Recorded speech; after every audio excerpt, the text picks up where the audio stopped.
Welcome back to another tech video. Today I'm going to be going through your question, answering it, and hopefully you find the solution. Now, don't forget to stay just a little bit crazy like me, and you'll hopefully get to the resolution. Now, let's continue on to the video.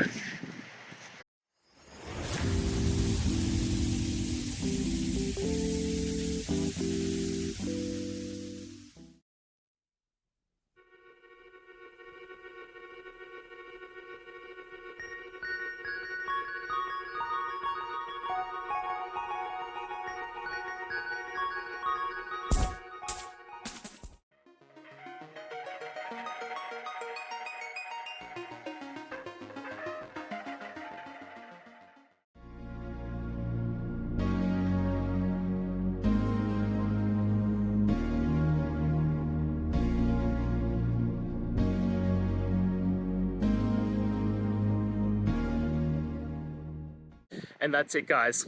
I hope we've gone through the question and found that solution you're looking for. And look, if we did, please hit subscribe. I'd really appreciate it.